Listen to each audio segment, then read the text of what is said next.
高山にあった傘のように枝を広げた巨大な名木、円座松が主役です。その枝ぶりは一本の木とは思えないほど雄大で、整った円錐型をしています。松の根元では花見や宴会を楽しむ人々が車座になっており、松の巨大さと人間の小ささが対比されています。季節は緑が鮮やかな初夏、あるいは春の終わり頃と思われます。背景の空間から小さく富士山が顔を覗かせています。全体的に穏やかで、のどかなピクニックのような情景です。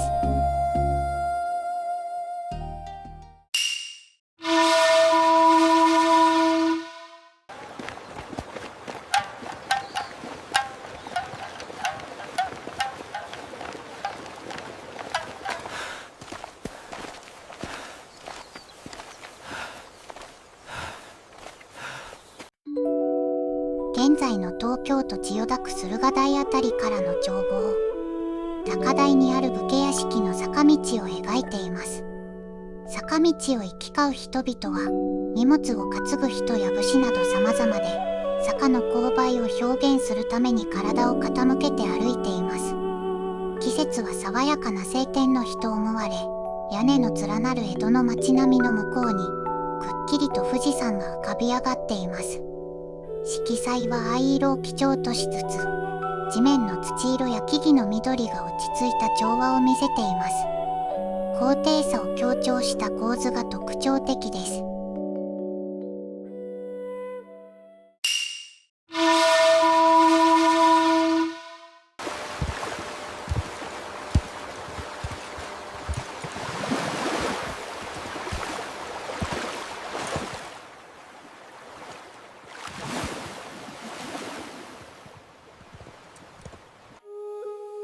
多摩川の静寂な水辺の風景です。川面はさざ波が丁寧に描かれ、川の流れの穏やかさが伝わってきます。渡し船が一艘、川を渡っており、馬を引く人や荷物を運ぶ人が乗っています。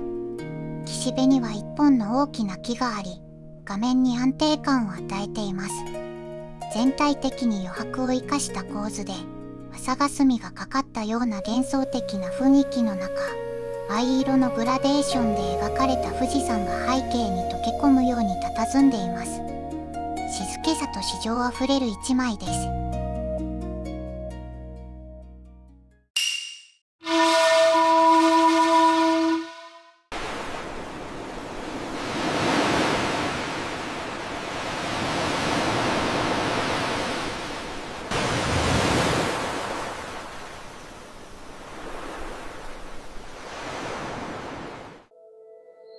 鎌倉の七里ヶ浜から見た富士山です。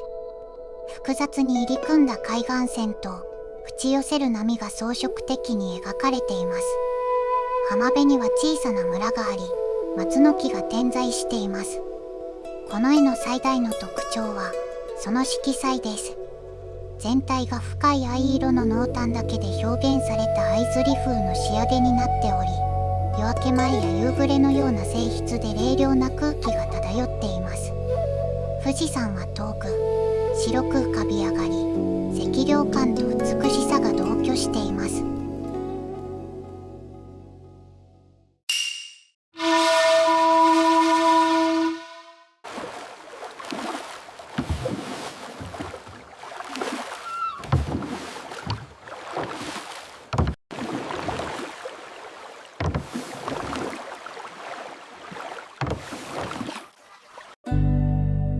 江戸湾に浮かぶ佃島の風景です。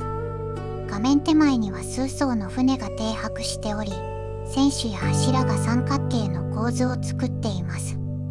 静かな海面には船や島影が映り込んでおり、波のない穏やかな日であることを示しています。中央奥には佃島の集落が描かれ、木々の緑と家の屋根が見えます。富士山は画面中央の水平線上に、船のマストと調和するように描かれています。全体的に藍色を基調とした落ち着いた色合いで、海上の静寂と漁村の日常が感じられる一枚です。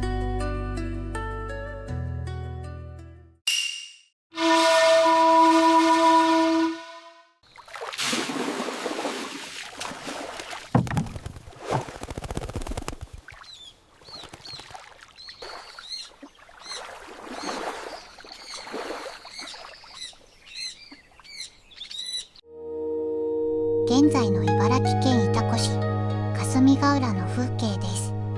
画面を支配するのは手前に停泊している大きな苫船です。船の中では船頭が米を研ぐために釜の水を捨てており、生活の一コマが切り取られています。周囲は静かな水面と足の茂みで、空には2羽の白鷺が待っています。富士山は遠く、雪をいただいた姿で静かに見守るように描かれています。冬の寒さと静寂、そして戦場の生活感が同居する静筆な作品です。